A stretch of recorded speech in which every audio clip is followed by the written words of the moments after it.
குழந்தைங்க வந்து ஆர்டர் வாங்குறப்ப எல்லா குடும்பமும் கண்ணீர் விட்டுச்சு. நீங்க அந்த கனவுகள் அவங்க அந்த மக்களுடைய கனவுகள் என்ன ஆயிடுச்சு? உங்க தொப்புள் கூட உறவுகள் அவர்கள். உங்களுக்கும் விஜய்க்கும் தாவேக்காவுக்கும் இருக்கக்கூடிய வெறுப்பு அரசியலை விட்டுருங்க. பாதிக்கப்பட்ட மக்கள் தமிழர்களா இல்லையா? அந்த தமிழர்கள் இந்த ஆணை வாங்குவதற்கு என்ன தடை உங்களுக்கு? தமிழ் தேசியம் பேசக்கூடிய சீமானுக்கும் நாம் தமிழர் கட்சிக்கும் என்ன பிரச்சனை? தாவேக்காவுடைய மௌனம் காப்பதுங்கிறது நல்ல விஷயம், ஆரோக்கியமான விஷயம். ஏன் அவங்க மௌனம் காக்குறாங்கன்னா, செய்ய முடியாத ஒன்றை சொல்லிவிட்டு உங்களுடைய ஆதரவோடு நம்முடைய தலைவர் தலைமையிலான ஆட்சி அமையும். அப்போ தமிழ்நாட்டில் நீட் இருக்காது. திமுக ஏமாற்றியதை போல அதிமுக ஏமாற்றியதை போல தாவேக்காவும் அந்த வரிசையில நிக்கணுமா? ஊடகங்கள் விஜய் ஏன் வாய் திறக்க மாட்டாரு, ஏன் விஜய் ஏன் மௌனமா இருக்காரு, பாஜகவை ஏன் எதிர்க்க மாட்டாரு? அன்னைக்கு ராஜ்மோகன் வந்தாரு, ராஜ்மோகன் வந்து விரட்டி அடிக்கப்படுகிறன்னு ஒரு வீடியோ போட்டீங்க. அங்க அரசியல் பேச வேணாம் தான் சொன்னாங்க. அப்ப ராஜ்மோகனை அனுப்பிவிட்டு கனிமொழியை பேச வைத்தது யார்?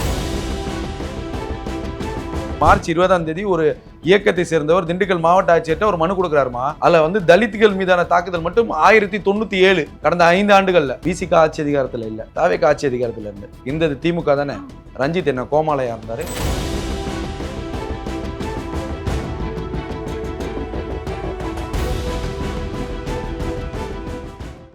கலர்காண்டி நேயலுக்கு வணக்கம். இன்று நம்மளோட இணைந்திருக்கிறார் ஜேர்னலிஸ்ட் யாசர் அவர்கள். வணக்கம் சார். வணக்கம் மேம்.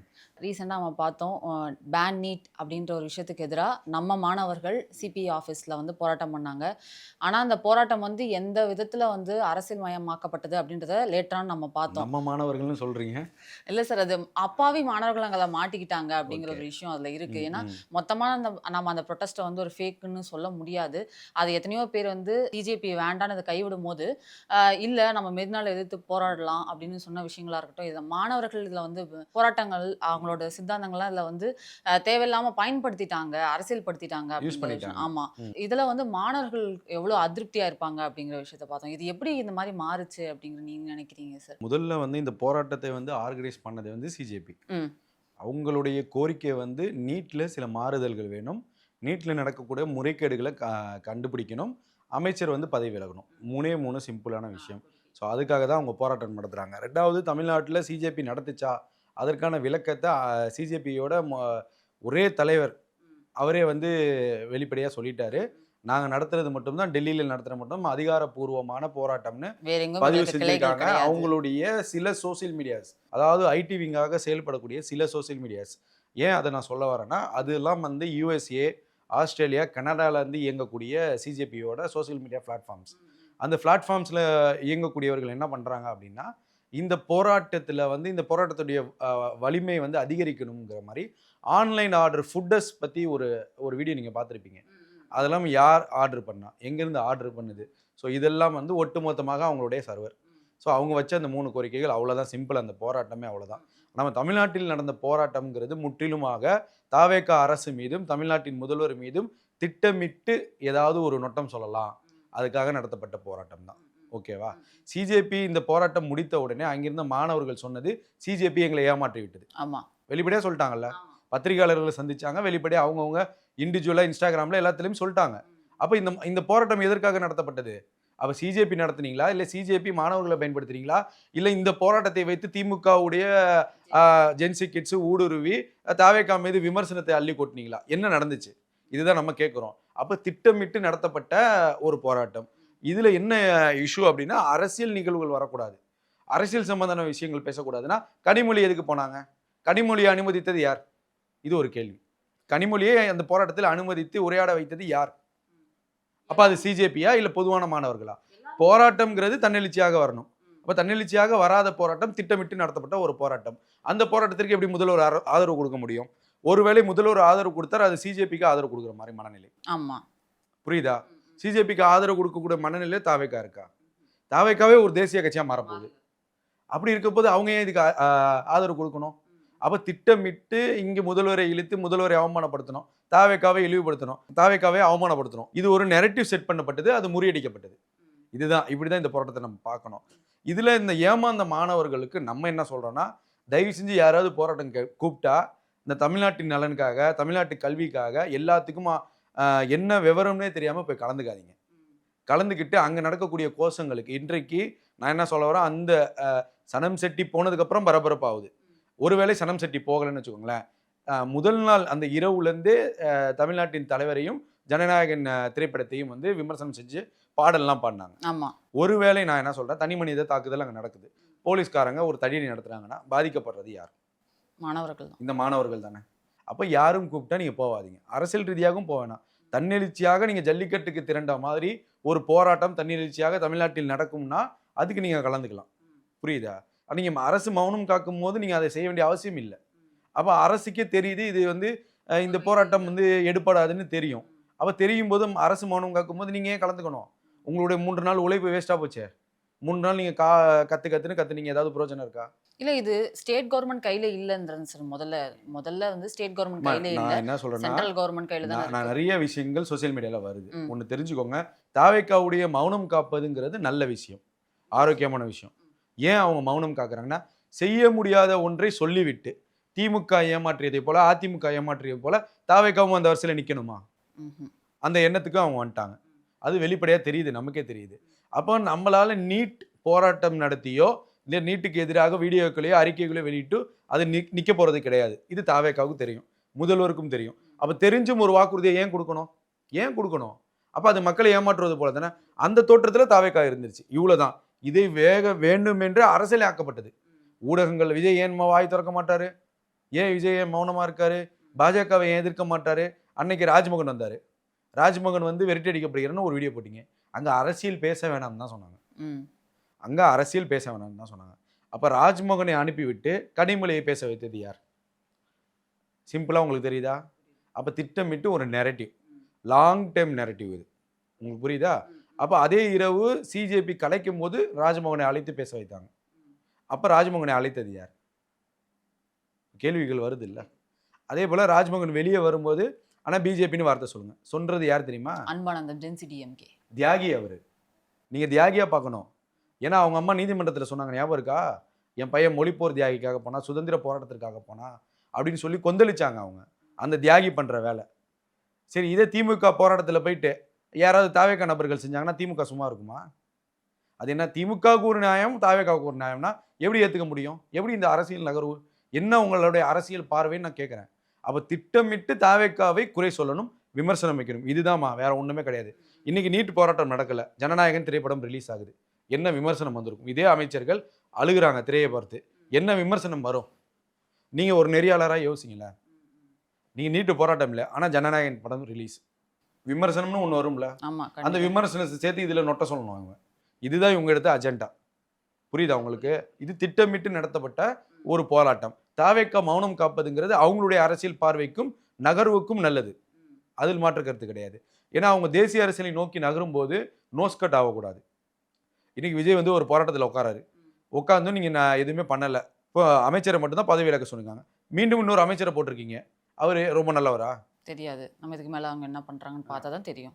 அப்போ ஒருவேளை விஜய் வந்து உட்காந்து எதுவுமே நடக்கலை அப்படின்னா நேஷனல் மீடியா எப்படி பேசும்? ஏங்க, அது ஒரு கட்சியுடைய தலைவரும் தமிழ்நாட்டின் முதல்வரும் எடுக்கக்கூடிய முடிவுங்க. அந்த கட்சி ஒரு தேசிய அளவில் நகருதுன்னா A to Z 360 டிகிரியில் யோசிப்பாங்கங்க. நீங்கள் யார் வற்புறுத்துறதுக்குன்னு நான் கேட்குறேன். நீங்கள் யார் வற்புறுத்துறதுக்கு? இன்னைக்கு நீங்கள் எஸ்ஏஆருக்கு எதிராக ஸ்டாலின் தலைமையில் பீகாரில் ஒரு பேரணி நடந்துச்சு. என்ன பயன் இருந்துச்சு சொல்லுங்கள்? என்ன பயந்துச்சு? குளத்தூரில் தோற்றது தான் மிச்சம். அந்த மாதிரி ஏன் விஜய் அந்த இடத்துக்கு தள்ளப்படணுங்கிற ஒரு தாட் வந்து தாவேக்காவுக்கு ஏற்படும்ல. ஸோ அந்த ஸ்ட்ராட்டஜியில் அவங்க கரெக்டாக இருக்காங்க. அதை தான் சொல்ல வர. செய்ய முடியாத ஒன்றை ஒரு அரசு சொல்லாமல் இருப்பது ஆரோக்கியம் தான். நீங்கள் சொல்லிட்டு அதே வரிசையில் திமுக அதிமுக வரிசையில் தாவேக்காவையும் மக்கள் அந்த எண்ணத்தில் பார்க்கணும்னு வேண்டிய அவசியம் இல்லைல்ல. ஸோ அது சரியான பார்வைன்னு நம்மளுடைய கருத்து. இதில் மாணவர்கள் அங்கே இருந்த ஜென்சி டிஎம்கே அப்படி நிறைய பேர் வந்து ஜனநாயகம் உள்ள இழுத்து பேசுறதா இருக்கட்டும், இல்லை நீட்டை பற்றி பேசாமல் வேற விஷயங்கள் எடுத்து பேசுறதா இருக்கட்டும், அதெல்லாம் நடந்துச்சு பார்த்தோம். ஆனால் வெற்றிமாறன் அவர்களோட தலைமையில் வந்து டைரக்டர்ஸ் எல்லாமே கலந்து பேசினாங்க சார். முக்கியமாக பாரஞ்சித் அவர்கள் ஒரு விஷயத்த பேசினார், பார்த்துப்பீங்க கண்டிப்பாக. தலித் அமைச்சர்கள் வந்து யாருமே தலித்தை ரெப்ரசன்ட் பண்ணி பேசுறது கிடையாது. வன்னியரசு அவர்கள் மட்டும்தான் வந்து தலித்துக்கான அமைச்சராக இருக்காரு. மற்ற 7 பேருமே வந்து என்ன பண்ணுறாங்கன்னே தெரியல. அப்போ அவங்க எங்களுக்காக பேசல அப்படின்னா எங்களுக்கான ரெப்ரசன்டேட்டிவ் அவங்க கிடையாது, எங்களுக்கு அவங்க தேவையில்லை அப்படின்ற மாதிரி. வன்னியரசு என்ன பேசினாரா? வன்னியரசு தலித்துகளுக்காக என்ன செஞ்சிட்டாரு? வன்னியரசை மட்டும் இவர் சொல்லாம இருக்கிறதுக்கான காரணம் என்ன தெரியுமா? விசிகா பொளந்துருவாங்க. எனக்கும் அவருக்கும் நிறைய முரண் இருக்கு அப்படின்னு சொல்றாரு. அதாம்மா, விசிகா பொளந்துருவாங்க. அது அவருக்குமே தெரியும். விசிகா கட்சிக்காரங்க பொளந்துருவாங்க மீன் சோசியல் மீடியால கண்டனங்கள் விமர்சனங்களை வச்சு இது பண்ணிடுவாங்க. நான் என்ன கேட்குறேன், ரஞ்சித் அவர்கள் பேசுவதற்கு என்ன தகுதி இருக்குன்னு நான் கேட்குறேன். சிம்பிள் விஷயம். இன்னைக்கு தாவேக்கா வந்து இந்த தலித் அமைச்சர்கள் பொது தொகுதியில் வெற்றி பெற்றிருக்காங்க. ஒரு பெரிய மாற்றம் நடந்திருக்கு.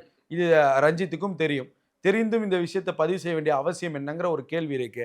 நீங்க ஸ்டார்டிங்லேருந்து அந்த போராட்டத்துடைய தொடக்கத்திலேருந்து பார்த்தீங்க அப்படின்னா, இன்றைக்கு முடிந்த போராட்டம் வரைக்கும் பார்த்தீங்கன்னா, முழுக்க முழுக்க தாவேக்காவுடைய எதிர்ப்பு தான். புரியுதா? நீட்டுக்கான எதிர்ப்பே கிடையாது. நீட்டுக்கான எதிர்ப்பு கிடையாது.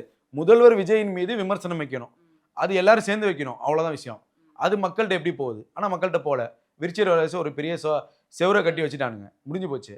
பெரிய அடின்னு அடிச்சு எடுத்துட்டாங்க. இப்போ நான் என்ன கேட்குறேன் ரஞ்சித்துக்கு, சிம்பிள் விஷயம். தலித்தில் நீங்க பேச வேணாம். நீட்டுக்கு எதிராக தானே போராட்டம். 21ல் தேர்தல் வாக்குறுதியில் திமுக என்ன கொடுத்துச்சு? நீட்டு வந்து 7 மாசத்துல ஒழிப்போம்னு சொல்லி சொன்னாங்க. 7 மாசம் முடிஞ்சிருச்சு. சொன்னதுக்கு அப்புறம் என்ன சொன்னாங்க தெரியுமா? அந்த ரகசியம் எங்களுக்கு மட்டும் தான் தெரியும் சொன்னாங்க. சொன்னது யாரு? உதயநிதி ஸ்டாலின். அப்போ ஏன் ரஞ்சித் போய் உதயநிதியை கேட்கல? ஏன் அறிவாலய வாசலுக்கு இவங்கெல்லாம் போகல? ஏன் போகல? போய் கேளுங்க. சாகும் வரைக்கும் உண்ணாவிரதம் உதயநிதி வாசல் வீட்டில் உட்காருங்க. இப்போ கேட்க வேண்டியது தானே? அப்போ நான் என்ன கேட்குறேன், இந்த தமிழ்நாட்டு மக்களையும் இந்த தமிழ்நாட்டு மாணவர்களையும் ஏமாற்றி பொய்யான வாக்குறுதி ஒருத்தனை அவன் ஆசையை தூண்டணும்னு சொல்லி ஒரு படத்தில் வரும் பாருங்க, சதுரங்க வேட்டையில். அவன் அந்த மாதிரி ஆசையை தூண்டினாங்க. திமுக தூண்டியது. அதாவது வந்து கொலை பண்ணுறவனும் கொலை பண்ணுற தூண்டுறான் பாருங்க, அவனுக்கு தான் தண்டனை அதிகம். அப்போ தண்டனை யாருக்கு நீங்கள் கொடுக்கணும்? உதயநிதி ஸ்டாலினுக்கு, பிஜேபிக்கு கிடையாது. அப்போ நீங்கள் பிஜேபி உதயநிதி ஸ்டாலினை போய் நீங்கள் எதிர்க்காம, இந்த இயக்குநர்கள் பட்டாளம்லாம் போய் எதிர்க்காம, விஜயையும் விஜய் அரசையும் எதிர்ப்பது என்ன நியாயம்? மக்கள் பார்க்குறாங்க. ஏங்க 21ல் நீங்கள் சொன்னீங்களே நீட்டோட ரகசியம், என்ன ரகசியம்? அப்புறம் இப்போ சொல்கிறாங்க சப்ப கட்டுறாங்க 24ல் காங்கிரஸ் வெற்றி பெற்றிருந்தா செஞ்சுருப்போமா? இந்த விஷயத்தை நீங்கள் ஏன் தேர்தலுக்கு முன்னாடியே சொல்லலை? காங்கிரஸ் 24 வெற்றி பெற்றால் நாங்கள் நீட்டை ரத்து செய்வோம் சொல்லிவிட்டு பிரச்சாரம் பண்ணியிருக்கலாமே. அப்போ மறைச்சது ஏன்? அப்போ இவ்வளோ விமர்சனங்கள் வருது இல்லை? இதெல்லாம் கேட்க இவங்களுக்கு வக்கு இல்லையே, இந்த இயக்குநர்கள் கேட்க வக்கு இல்லையே. நீங்கள் எங்கே போனீங்க? அம்மா மார்ச் 20ஆம் ஒரு இயக்கத்தை சேர்ந்தவர் திண்டுக்கல் மாவட்ட ஆட்சியர்கிட்ட ஒரு மனு கொடுக்குறாருமா. அதில் வந்து தலித்துகள் மீதான தாக்குதல் மட்டும் 1097 கடந்த 5 ஆண்டுகளில் 1097. அப்போ விசிக ஆட்சி அதிகாரத்தில் இல்லை, தாவேக்கா ஆட்சி அதிகாரத்தில் இருந்து இருந்தது திமுக தானே. ரஞ்சித் என்ன கோமாளையா இருந்தார்? இல்லை ஆஸ்கார் அவார்டு வாங்குறதுக்கு இதுக்கு போயிருந்தாரா? நான் கேட்குறேன், என்ன நீ பதில் சொல்லுங்க. புரியுது. ஏங்க ஒரு ஒண்ணுமே இல்லாத விஷயத்த நீங்க அரசியலாக்க வேண்டிய அவசியம் என்ன இருக்கு? நீங்க சும்மா இருக்கிறவன்னு சுரண்டி விடுறீங்க. நீங்க ரஞ்சித் செய்யக்கூடியது தலித் அரசியல், அது ஆபத்தான அரசியல் நான் சொல்ல வரேன். நீங்க என்ன நியாயம் பேசுறீங்க? நீங்க சொல்லக்கூடிய உங்க அண்ணன் ஆம்ஸ்டாங்குடைய படுகொலைக்கு எதிராக சிபிஐ செல்லக்கூடாதுன்னு தடுத்தது தமிழ்நாடு அரசு. நீங்க ஆதரிக்கக்கூடிய திமுக அரசு, நீங்க சப்பம் கட்டக்கூடிய உதயநிதி ஸ்டாலினுடைய அரசு. நீங்க எங்க போனீங்க? நான் கேட்கக்கூடிய கேள்வி அதுதான். அதே ஆம்ஸ்டாங்குடைய மனைவி அங்க நிற்கும் போது திருவிக நகர் தாவேக்கா வேட்பாளர் பல்லவிக்கு எதிராக பிரச்சாரம் செய்தது ரஞ்சித்தோட டீம்மா. ஐடி விங் வேலை பார்த்தது அவங்களுக்கு. அவங்க என்ன நியாயம் இருக்கு உங்ககிட்ட? என்ன நியாயம் இருக்கு? என்ன அரசியல் பேசுறீங்க? தூய்மையான அரசியல் பேசுனா ரஞ்சித்துக்கு தகுதியே கிடையாதுன்னு சொல்ல வரேன். நீங்க அங்க எதிர்க்காம திருவிக நகர் பல்லவிக்கான அந்த வேட்பாளரை எதிர்த்து பொறுக்குடிக்கு ஆதரவுக்கான பிரச்சாரங்களை ஏன் எடுத்தீங்க கையில? வேலை செஞ்சது யாரு? ஃபுல்லா ரஞ்சித் டீம், நீலம் டீம். யார் உங்களுக்கு அதிகாரம் கொடுத்தா? நான் இதை கேட்பேன். அப்ப நீங்க என்ன பேசுறீங்க? உங்களுக்கு என்ன தகுதி இருக்குன்னு நான் கேட்கிறேன். இதை இன்னைக்கு அதே ஆம்ஸ்டாங்குடைய படுகொலையிலே சிபிஐக்கு செல்லலாம் சொன்னது தாவேக்கா. நன்றி மறந்து பேசாதீங்க, நன்றி கெட்டத்தனமா பேசாதீங்கன்னு நான் சொல்ல வரேன். நியாயமான அரசியலை எடுத்து வைங்கிறேன். தலித் அரசியலை தாண்டி அவர்கள் ராஜ்மோகனை மட்டுமே குறி வச்சு பேசுறாங்க சார். அவர் வந்து செய்தித்துறை திரைத்துறை அமைச்சரா இருக்கிறதுனால விஷால் அவர்களும் சரி இதுக்கு முன்னாடி பேசினதா இருக்கட்டும், இல்ல திரைத்துறையில இருக்க இவங்க பேசுறதா இருக்கட்டும், குறிப்பா ராஜ்மோகன் அவர்களை மட்டும் குறி வச்சு பேசுறாங்களே, அது ஏன்றது தெரியல. இன்னும் ஒரு காழ்ப்புணர்ச்சி தாமா உங்களுக்கு புரியுதா? ராஜ்மோகன் வந்து நம்மளை போன்றவர் ஒரு ஆங்கராக இருந்து யூடியூப் சேனலில் வேலை பார்த்து, பத்திரிகைகளில் வேலை பார்த்து, தனக்கான ஒரு சேனலை வச்சுட்டு சில ஷோக்கள் வந்து ப்ரொடியூஸ் பண்ணார், சில படங்களில் சின்ன சின்ன ரோல் நடித்தார், அப்புறம் சில விளம்பரங்களை நடித்து தன்னுடைய குடும்பத்திற்காக அவருடைய தொழில் அது அன்னைக்கு அது செஞ்சார். அப்போ இவங்களுக்கு கீழே அன்றைய நிலைமையில் அவர் இருந்தார். புரியுதா உங்களுக்கு? ரஞ்சித்துக்கு கீழேயும் விஷாலுக்கு கீழான நிலைமையில் அவர் இருந்தார். இன்று அவர்களுக்கு மேலான ஒரு நிலைமைக்கு வந்திருக்காரு. இது மாற்றம். இது தமிழ்நாடு அரசியல் இல்லை, இந்த தமிழ்நாடுடைய வரலாற்றிலே ஒரு மாற்றம்மா. ஒரு பேசிக்கான ஒரு சமூக நீதி பேசக்கூடிய ஒரு அரசு செய்யக்கூடிய வேலையே இதுதான். கடந்த காலங்களில் ராஜ்மோகனை போன்ற ஒரு சாதாரண குடும்பத்தில் வந்தவங்கள ஒரு ஆள் அமைச்சர், ஒரு அமைச்சரை காமிங்க. நீங்கள் 50-60 ஆண்டு காலம் திராவிட அரசியலோ ஒரு அமைச்சரை காமிக்க சொல்லுங்க. காமிக்க முடியாது. இது அவங்களால பொறுத்துக்க முடியல. இதுதான் விஷயம். இவரெல்லாம் அமைச்சரா? இவரெல்லாம் எம்எல்ஏவா? இவரெல்லாம் முதல்வரா? இது என்ன மனப்பான்மைன்னு நான் கேட்குறேன். எங்க மக்களால் தேர்ந்தெடுக்கப்பட்டு பெரும்பான்மையான அரசு அமைஞ்சிருக்குங்க. நீங்க எப்படி அதை ஏத்துக்க மாட்டீங்கிறீங்க? உங்களால ஏத்துக்க முடியலன்னா நீங்க வேற மாநிலத்துக்கு போயிருங்க. உங்களை யார் இந்த மாநிலத்தில் இருக்க சொல்றா? இந்த மாநிலத்தில் உங்களுக்கான தேவைகள் என்ன இருக்கு? நீங்க விரும்பினாலும் விரும்பாவிட்டாலும் 5 ஆண்டுகளுக்கு அவர்கள் தான். அதுக்கப்புறம் மக்கள் வாக்களித்தாலும் அவர்கள் தான். புரியுதா? அப்ப நீங்க இன்னைக்கு இவங்களை எதிர்த்து இவ்வளவு கேள்வி கேட்குறீங்களா? திமுகவை எதிர்த்து ஏன் உங்களால கேள்வி கேட்க முடியல? இதே விஷால் அவர்கள் திமுக காலத்துல எவ்வளவு நெருக்கடிக்கு ஆளானார், எங்கேயுமே பேசலையே அவரு. ஜெர்ஜென்ட்னால பெரிய அளவுக்கு மன உளைச்சல இருந்தாரு, தகவல்லாம் வந்துச்சு. அப்பெல்லாம் நீங்க எங்க போனீங்க? ஏன் பேசல? பேச முடியாது. எங்க வேற மொழி பேசக்கூடிய, வேற இனத்தை பேசக்கூடியவரை கொண்டு வந்து தமிழ் திரையுலகத்திற்கு தலைவராக்குன பெருமை தமிழ்நாட்டு மக்களுக்கு சேரும். இன்னைக்கு அந்த மக்கள் வந்து செருப்பால் அடிச்சுக்கணுங்கிறேன். அந்த தமிழ் திரையுலகினர் செருப்பால் அடிச்சுக்கணும். ஏன்னா நீங்க வேற மாநிலத்திலிருந்து கூட்டு வந்து உட்கார வச்சீங்க. உங்களுக்கு என்ன பண்ணார் விஷால்? இந்த விஷால் பொறுப்பேற்ற இந்த நாட்களில் திரைத்துறைக்கு என்ன செய்தார்? சொல்லுங்க. ஒண்ணுமே செய்யல. இன்னைக்கு ரஞ்சித் வந்து இன்றைக்கு தமிழ்நாட்டில் பிறந்து வளர்ந்து நீங்க அட்டகத்திக்கு அப்புறம் நீங்க எப்ப தெரிய வந்தீங்க? சொல்லுங்க. நீங்க பேசக்கூடிய தலித் சமுதாயம் உங்களுக்கு தூக்கிட்டு வந்துச்சா? நீங்க பேசக்கூடிய தலித் சமுதாயம் தூக்கி கொண்டு வரவில்லை. தூக்கி கொண்டு வந்திருந்தா நீங்க அட்டகத்திக்கு அப்புறம் நிறைய படங்கள் பண்ணிருக்கலாமே. இன்னைக்கு உங்களை தலித் என்று பார்க்காமல் ஒரு நடிகர் ஒரு கலைஞனாக இருந்து ரஞ்சித்துடைய இயக்கம் பிடிச்சிருக்கு, உழைப்பு பிடித்திருக்குன்னு வாய்ப்பு கொடுத்தவர் சூப்பர் ஸ்டார் ரஜினிகாந்த். ஆமா. அவர் வாய்ப்பு கொடுக்கலன்னா இன்னைக்கு ரஞ்சித்தே கிடையாது. அப்ப ரஞ்சித் அவர்களுக்கு ஜாதியை பார்த்திருந்தா ரஜினி வாய்ப்பு கொடுத்திருப்பாரா? அப்ப உங்களுக்கு செய்யறதெல்லாம் தலித்துன்னு பார்க்காம செய்யணும். ஆனா உங்களுக்கு செய்யறவங்க மட்டும் தலித் வேணும். என்ன அரசியல் இது? என்ன அரசியல்? இதுதான் நம்ம சொல்றோம். இது ஆபத்தான அரசியல்மா. இன்னைக்கு அவர் பேசணும்னா இயக்குனர் மோகன்ஜி பதிவு போறாரு. எதுக்கு இது தேவையா? சரி, அன்னைக்கு அவர் சமுதாயத்தை சேர்ந்தவங்க திரைத்துறையினர் ஏதோ எடுத்து வாக்குவாதம் வைக்கிறாங்க. தமிழ்நாட்டில் ஒரு கலவர பூமி ஆகாது. அப்ப இந்த கோலத்தை போடுறது யாரு? ரஞ்சித். இந்த பிரச்சனையை கலப்ப வேண்டிய தேவை என்ன இருக்குன்னு கேட்கிறேன். நீங்க மோகன்ஜி பேசுறாரு, அடுத்து இஸ்லாமிய சமுதாயத்திலிருந்து ஒரு இயக்குநர்கள் பேசுவாங்க அமீர் தலைமையில, அப்புறம் தெலுங்கு பேசுறவங்க ஒரு தலைமையில, கன்னடா பேசுறவங்க ஒரு தலைமையில. இப்படியே போச்சுன்னா தமிழ்நாடு எங்க போகும்? அப்ப தமிழ்நாட்டு மக்கள்லாம் முட்டாளா? தமிழ்நாட்டு மக்கள் அடிச்சுக்கிட்டே சாகணுமா? இதைதான் விரும்புறீங்களா? திரைத்துறையில அவங்க அரசியலை பண்றீங்க, வெளியவும் அரசியல் பண்றீங்க. ஒரு மக்களால் தேர்ந்தெடுக்கப்பட்ட சாமானியர்களாக எம்எல்ஏ அமைச்சராக இருக்காங்க, அவங்கள ஆட்சியும் செய்ய விட மாட்டீங்க. என்ன நியாயம் இது? அதை தான் கேட்குறேன். பொறுத்துக்க முடியலன்னா வேற மாநிலம் போங்க. வேற மாநிலத்தில் போய் நீங்கள் படம் எடுங்க. நீங்கள் தலித்துங்கிற பிம்பத்திலே படம் எடுத்து காமிங்க பார்க்கலாம். நீங்கள் பெங்களூரில் ஆந்திராவில் போய் பண்ண சொல்லுங்கள், கேரளாவில் போய் பண்ண சொல்லுங்கள். உங்களுக்குலாம் வாய்ப்பே கொடுக்க மாட்டாங்க. கரூர் சம்பவத்துல நம்ம வந்து அவங்களுக்கு அரசு வேலைகளை கொடுத்தத பத்தி நம்ம லாஸ்ட் வீடியோல பேசணும் சார். அது ஏன் இவ்வளோ கரெக்டு இல்லை என்ன தப்பு இருக்கு அப்படிங்கிறத நம்ம டிஸ்கஸ் பண்ணியிருந்தோம். இப்போ நேற்று வந்து அந்த அரசாணைகளை ரத்து பண்ண சொல்லி மதுரை உயர்நீதிமன்றம் சொல்லியிருக்கு சார். அந்த மனுதாரர் யாருன்னு நம்ம பார்த்தோம், நாம் தமிழர் கட்சியை சேர்ந்தவங்க தான் மனு போட்டிருந்தாங்க. இந்த அரசாணையை கேன்சல் பண்ணுறதுக்கு அவங்க முக்கியமாக வச்ச விவாதம் வந்து ரோட்டில் போனோன்னா ஆக்சிடென்ட் ஆயிடுச்சு அப்படின்னா அது பாதுகாப்பு இல்லாமல் நடக்கிறது. அப்போ அவங்களுக்கு அரசு வேலையை தர முடியுமா? அதே மாதிரி தான் இந்த கண்ணோட்டத்தையும் தான் இதில் பார்க்கணும் அப்படிங்கிற மாதிரி விஷயத்த சொல்கிறாங்க சார். இது எப்படி ஜஸ்டிஃபைடா இருக்கா இந்த விஷயம்? இல்லை, இது வந்து நம்ம நீதிபதி கருத்துக்களை, நீதிபதியுடைய அந்த ஆர்டரை வந்து நம்ம விமர்சனம் செய்ய முடியாது. ஆனால் நம்ம சொல்லக்கூடிய சில விஷயங்கள் இருக்கு. இப்போ இந்த கரூர் சம்பவம் வந்து விசாரணையில் இருக்கு, சிபிஐ விசாரணையில். சிபிஐ விசாரணையில் இருக்கும் வரைக்கும் அந்த விபத்தை நம்ம எப்படி பார்ப்போம்? இயற்கையான விபத்து, செயற்கை கிடையாதுல்ல. யாரும் குற்றவாளிகள் இல்லை இப்போ வரைக்குமே. அது இயற்கையான விபத்து. மனிதாபிமான அடிப்படையில், கருணை அடிப்படையில் தமிழக அரசு கொடுக்குது. இந்த பார்வையில் பார்த்தா அது நல்லது, ஆரோக்கியமானது. அந்த குடும்பங்களுக்கு நம்ம ஏற்றுக்கலாம். இதே நம்ம செயற்கையாக நான் சொல்கிறேன், தூத்துக்குடி துப்பாக்கி சம்பவம், கலவரம் நடக்குது. தன்னுடைய மாவட்டத்துக்கும் தன்னுடைய தமிழ்நாட்டிற்கும் ஆபத்தான ஒரு திட்டத்தை கொண்டு வராங்க. அதுக்கு எதிர்ப்பு தெரிவித்து மக்கள் வந்து போராடுறாங்க. அந்த போராட்டத்தில் காவல்துறையினால் சுட்டு வீழ்த்தப்படுகிறார்கள். இது செயற்கையா இயற்கையா? செயற்கை தானே. அதற்கு என்ன அரசாணை கொடுத்தீங்க? என்ன பணி நியமனம்லாம் வழங்குனீங்களே? தூத்துக்குடிக்குள்ளே மட்டும் அந்த வேலை கொடுத்தீங்களா? சுற்றி இருக்கக்கூடிய எல்லா மாவட்டத்தில் தானே கொடுத்தீங்க. அப்போ இந்த நாம் தமிழர் கட்சி அன்னைக்கு இருந்துச்சுல்ல, நாம் தமிழர் கட்சி எங்கே போச்சு? கேள்வி வருது இல்லை. கலாச்சாரம் குடிச்சு செத்து போனாங்க, 10 லட்சம் கொடுத்தீங்க, பல குடும்பத்துக்கு 5 லட்சம் கொடுத்தீங்க. அப்போ நாம் தமிழர் கட்சி எங்கே போச்சு? கேள்வி தான் நான் கேட்குறேன். சிம்பிள். செயற்கையாக சித்தரிக்கப்படுவதற்கும் செயற்கையாக மரணத்தை விளைவிப்பதற்கும் ஏற்றுக்கலாம், இவங்க ஏற்றுக்கிறாங்க, இவங்களுடைய பார்வையில் அது ஓகே. இயற்கையாக நடந்த விஷயத்துக்கு ஏங்க நீங்கள் ஆதரவு தர மாட்டீங்க? இதுதான் நம்ம கேட்கக்கூடிய கேள்வி. அப்போ இது இயற்கையாக நடந்த விபத்துக்கும் செயற்கையான விபத்துக்கும் இவ்வளவு வித்தியாசங்கள் இருக்கும்போது அதை தடுக்க வேண்டிய அவசியம் என்ன? இதே திமுக தடுத்திருந்தா திமுக மீது இருக்கக்கூடிய மக்களுக்கு இன்னும் இருக்கக்கூடிய காழ்ப்புணர்ச்சி அதிகமாகும். உங்களுக்கு புரியுதா? அப்போ திட்டமிட்டு நடத்தக்கூடிய இது ஒரு அரசியல் நகர்வு. அப்போ நாம் தமிழர் பண்ணால் என்ன விமர்சனம் வரும்? இதே திமுக பண்ணியிருந்தால் என்ன விமர்சனம் வந்துடும்? சிம்பிள் தட் இதுதான். அப்போ மக்களுடைய பார்வையை திமுகவும் இயக்குகிறது. திமுக மேலே தவறு இருக்கக்கூடியது. ஆனால் திமுக சாயல் இருக்கலாம், அவ்வளோதான். அப்படிதான் இந்த நீட் போராட்டத்தில் திமுக டைரக்டர் தலையில் திமுகவோட சாயல் இருக்கலாம், இவ்வளோதான் விஷயம். இப்போ அவங்க டைரக்டாக திமுகவே இறங்காமல் எல்லா இடங்கள்லையும் திமுகவுடைய சாயல் தான் ஓடுது. அதை தாவேக்கா புரிஞ்சுக்கணும். இதுதான் நம்ம வைக்கக்கூடிய கோரிக்கை. ரெண்டாவது, இந்த ஆர்டரில் வந்து தாவேக்கா ஏதோ ஒரு இடத்துல மிஸ் பண்ணிட்டாங்கன்னு நான் பார்க்குறேன் இந்த ஜட்ஜ்மெண்ட்ஸில்.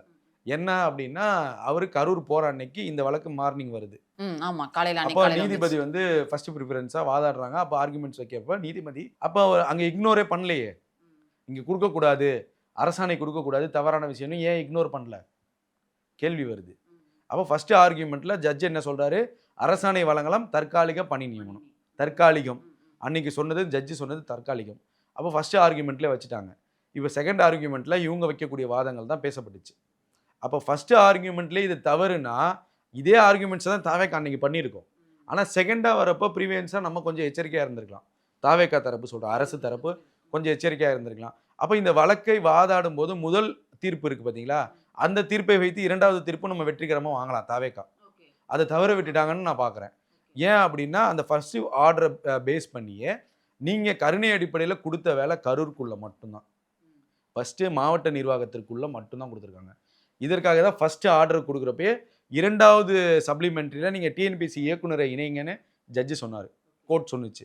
அப்போ ரெண்டாவது ஆர்குமெண்ட்டில் டிஎன்பிசி தரப்பில் வாதாடுறாங்க, டிஎன்பிசிக்கும் அதுக்கும் சம்மந்தம் விளக்கம் கொடுக்குறாங்க.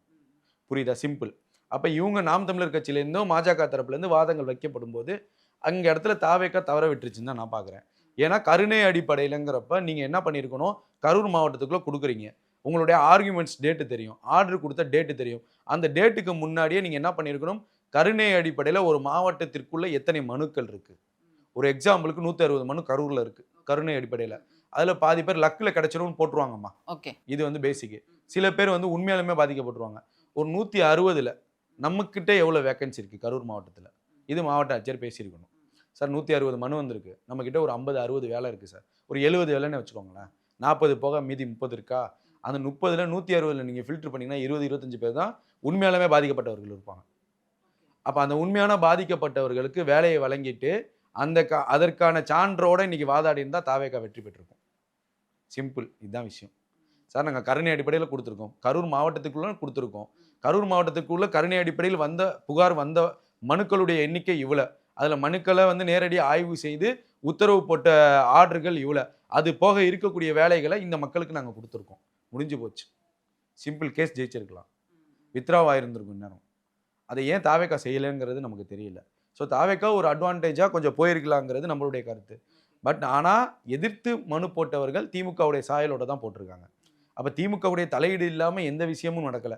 தாவேக்காவுக்கு எதிராக நடக்கக்கூடிய எல்லா விஷயங்கள்லையும் திமுகவுடைய தொடர்பு இருக்குங்கிறது வெளிப்படையாக தெரியுது. அப்போ நாம் தமிழர் கட்சி இத்தனை நாட்கள் எங்கே போனதுங்கிற ஒரு கேள்வி இருக்குது, ஏன் நீங்கள் போராடலைங்கிற கேள்வி இருக்குது. அப்போ இவ்வளோ விஷயங்களை நீங்கள் செஞ்சுட்டு தாவேக்கா மீது மீண்டும் ஒரு குறை சொல்வது இங்கே ஏற்றுக்கொள்ள முடியாது. அங்கே பாதிக்கக்கூடிய அந்த 41 குடும்பம்ங்கிறது சாதாரண குடும்பம், அதாவது வந்து வாரம் வாரம் சம்பளம் வாங்கக்கூடிய டெக்ஸிகள் நிறைய பேர் சொல்றாங்க. அவங்களுக்கு வேலை வழங்குவதால நாம் தமிழர் கட்சிக்கு என்ன சிக்கல் வரப்போகுது? அவங்க தமிழர்கள் தானே, நாம் தமிழர் பேசக்கூடிய தமிழ் தேசிய அரசியலில் தானே அந்த மக்கள், அந்த கொள்கையில் அந்த இனத்தை சேர்ந்தவர்கள் தானே, தமிழர்கள் தானே 41 பேரும். வட மாநிலத்திற்கு இல்லையே, வட மாநிலத்துக்கு வேலை கொடுத்தாரா அவரு? தமிழர்களுக்கு தானே கொடுத்துருக்காங்க. அப்போ உன் தமிழ் சொந்தம் அல்லோலப்பட்டு அந்த குடும்பம் 41 குடும்பம் தற்கொலை பண்ற நிலைமைக்கு தள்ளப்படணுமா? இதன் சீமான் விரும்புறாரா? கேள்வி வருது இல்ல. அப்ப நீங்க பேசக்கூடிய தமிழ் தேச அரசியல தானே அந்த இனத்தை சேர்ந்தவர்கள் அந்த மக்கள், அந்த தமிழ் மக்கள் வாங்குவதில் உங்களுக்கு என்ன பிரச்சனை இருக்கு? ஏங்க ஜி ஸ்கொயரு அது இதுன்னு கொள்ளையடிச்சாங்க, அதெல்லாம் அரசுக்கு பணம். இப்போ அறப்போர் இயக்கம் விட்டுருக்கக்கூடிய அந்த அறிக்கையில பாருங்க, அவ்வளவு ஊழலுங்க திமுக மீது. ஏவா வேலு விசாரணை வளையத்துக்குள்ள இருக்காரு, இரவோடு இரவா 3 கோடி ரூபா பட்ஜெட்டை போட்டு கரூர்ல ரோடு போட்டீங்க. இதெல்லாம் நாம் தமிழருக்கு தெரியுமா தெரியாதா? நான் கேட்கக்கூடிய கேள்விதான். நாம் தமிழருக்கு எல்லாமே தெரியுமே. அப்போ இதெல்லாம் நீங்க தடுக்காம 41 குடும்பத்துடைய வாழ்வாதாரமும் அந்த வாழ்க்கை மறுசுழற்சி ஆவதை தடுப்பதை ஆசைப்படுவதை எப்படி ஏற்றுக்கொள்ள முடியும்? இதுதான் நம்ம கேட்கிறோம். எப்படி ஏற்றுக்கொள்ள முடியும் உங்களால? ஒரு ஏழை எளிய மக்களா இருக்காங்க. ஆமா, பணக்காரங்களாமா அவங்க? சொந்த வீடு வச்சிருக்காங்களா எல்லாம்?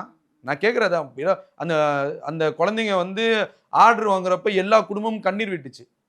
எத்தனையோ யூடியூப் சேனல் போய் அவங்க வீட்டில் வந்து ஆர்டர் வாங்கினதை பற்றி இன்னைக்கு அந்த கனவுகள், அவங்க அந்த மக்களுடைய கனவுகள் என்ன ஆயிடுச்சு? கண்டிப்பா ஒரு சில பேர் பேசியிருக்காங்க, நான் அந்த வேலையும் விட்டுட்டேன், இப்போ இந்த வேலை வரும், இதையும் விட்டுட்டேன், இப்போ நான் என்ன பண்றதுன்னு தெரியலன்னு சொல்றாங்க. அப்போ நீங்க எப்படி உங்கள் இனத்தை சார்ந்தவங்க, தமிழ் இனத்தை சார்ந்தவர்கள் உங்கள் தொப்புள் கூட உறவுகள் அவர்கள் எப்படி உங்களுக்கு மனம் வருதுன்னு தான் கேள்வி கேட்குறேன். இதுதான் நான் பொதுவாக கேட்குறேன். தாவேக்கா தவற விட்டுருச்சு விட்டுருங்க. நாம் தமிழர் கட்சிக்கு என்ன பிரச்சனை, எங்கே நான் என்ன சொல்கிறேன், உங்களுக்கும் விஜய்க்கும் தாவேக்காவுக்கும் இருக்கக்கூடிய வெறுப்பு அரசியலை விட்டுருங்க. பாதிக்கப்பட்ட மக்கள் தமிழர்களா இல்லையா? அந்த தமிழர்கள் இந்த ஆணை வாங்குவதற்கு என்ன தடை உங்களுக்கு? தமிழ் தேசியம் பேசக்கூடிய சீமானுக்கும் நாம் தமிழர் கட்சிக்கும் என்ன பிரச்சனை? இதான் நான் கேட்குறேன். அது அவருடைய இயற்கை விபத்துங்கிறது தெரியுது. இன்னும் தீர்ப்பு வர வரைக்கும் தெரியாது. ஒருவேளை செயற்கைனா அரசியல் நீதிமன்றமே அவங்களுக்கு வேலை கொடுக்க சொல்லும். தெரியுமா உங்களுக்கு? இன்னைக்கு ஸ்டே வாங்கியிருக்காங்க, போவாங்க. ஒருவேளை சிபிஐ விசாரணையில் இது திட்டமிட்டு நடத்தப்பட்ட ஒரு ஸ்டாம்ப் பேடுன்னு தெரிஞ்சிச்சுன்னு வச்சுக்கோங்களேன், இதுக்கு அரசே வேலை கொடுக்கணும். தெரியுமா? அப்போ நாம் தமிழர் கட்சி எங்கே போவோம்?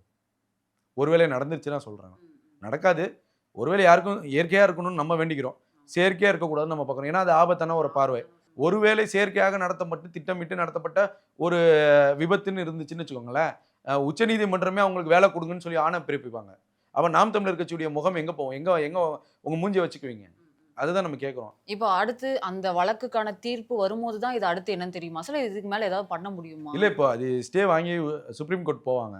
இப்போ நம்ம சொன்னோம்ல, இந்த ப்ரிவென்ஷன் அடிப்படையில் வாதம் வச்சாலே போதுமானது. Okay okay. இது மாவட்டத்துக்குள்ளே வழங்குற வேலைமா, இதுக்கும் டிஎன்பிசிக்கு சம்மந்தம் கிடையாது. நான் என்ன கேட்குறேன், அன்றைக்கி நான் உங்களுக்கு நம்ம சேனல்லே பேசியிருக்கேன். அந்த வேலை எல்லாமே இரவு வாட்ச்மேனு, சத்துணவு ஆயா, ஹெல்ப்பரு, கிளீனரு, இந்த மாதிரி ஒர்க்கு தான் கொடுத்துருக்காங்க. அங்கே வந்து எம்பிஏ படித்த பையன், பிஏ டிகிரி படித்த பையன் அந்த வேலை செய்வானா? கண்டிப்பாக மாட்டாங்க. ரொம்ப இக்கட்டான சூழல் இருந்தால் அந்த வேலையை ஏற்றுக்கக்கூடிய சூழல் 1-2 இருக்கும். மீதி அப்ளை பண்ணுறவங்க எல்லாமே இந்த இரவு வாட்ச்மேன் போய் ஓகேன்னு சொல்லி போவாங்களா? இது ஒரு பேசிக்கு. அதனால தான் டிஎன்பிசியுடைய வாதங்கள் வந்து ஏற்றுக்கொள்ளப்பட்டுகிறது. உங்களுக்கு புரியுதா? அப்போ டிஎன்பிசிக்கும் அதற்கும் சம்மந்தம் இல்லைன்னு தெரிஞ்சிச்சு. அப்போ மாவட்ட நிர்வாகத்துக்குள்ளே இது கொடுக்கப்பட்டிருக்குன்னு இது தாவேக்கா சரியாக வாதாடி இருந்தாங்கன்னா இன்னைக்கு வெற்றி கிடைச்சிருக்கும் தாவேக்காவுக்கு. சொல்லக்கூடிய இந்த வாதமே எடுத்துச்சாலே போதும். கருணை அடிப்படையில் இவ்வளோ மனு வந்திருக்கு, நாங்கள் ஆய்வு செஞ்சில் இவ்வளோ வேக்கன்சி இருக்குது, இவ்வளோ கொடுத்து மீதி நாங்கள் மாவட்ட நிர்வாகத்தில் அவங்களே கருணை அடிப்படையில் கொடுக்குறோம். முடிஞ்சு போச்சு, கேஸே முடிஞ்சிருச்சு. நீங்கள் அதை போய் ரிஸ்க் எடுத்தீங்கன்னு எனக்கு தெரியல.